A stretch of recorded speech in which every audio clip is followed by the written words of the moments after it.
कराची में तजावुजात के खात्मे के लिए ग्रैंड ऑपरेशन का आगाज। पहले मरहले में जिला वस्ती में गुज्जर नाले के इतराफ से तजावुजात हटाई जा रही हैं। सूबाई हुकूमत का कहना है कि रिहायशी नहीं बल्कि कमर्शियल इमारतों के खिलाफ कार्रवाई होगी।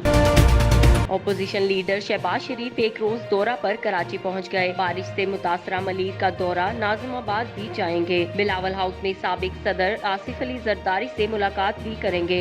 शहबाज शरीफ का कहना है कि कराची पानी में डूबा हुआ है। माजी में सियासत ना की जाती तो आज शहर की हालत ये ना होती। वफाक की जानिब से फंड्स देने के दावे कहाँ गए। वफाकी हुकूमत से मसाइल के हल के लिए सूबे के साथ मुकम्मल ताउन का मुतालबा किया। कहा कि मिलजुल कर ही कराची की हालत बेहतर बनाना होगी। मुस्लिम लीग नून मुतासरा अफराद के साथ है। पाक बहरिया की कराची के बारिशों से मुतासरा इलाकों में इमदादी कार्रवाइयाँ। एमरजेंसी रिस्पांस टीमों का कोरंगी कॉजवे पर डूब जाने वाले अफराद की तलाश के लिए सर्च ऑपरेशन। मुख्तलिफ इलाकों में महसूर अफराद को महफूज मकामात पर मुंतकिल कर दिया गया। हजारों अफराद को खाना और पीने का साफ पानी फराहम करने के साथ साथ तिब्बी इमदाद भी दी गई।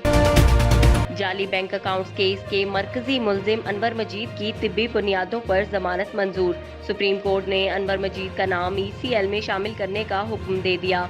अदालत ने वाजे किया कि नैब से ताउन न करने पर अनवर मजीद की जमानत खारिज कर दी जाएगी।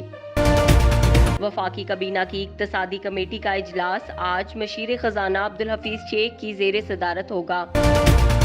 इलेक्शन कमीशन मुल्क भर में बल्दियाती इंतखाबात के इनेकाद के लिए मुतहर्रिक। चीफ इलेक्शन कमीशन की जेर सदारत इजलास आज होगा। पंजाब भर में हल्का बंदियों में पेशरफ्त का भी जायजा लिया जाएगा।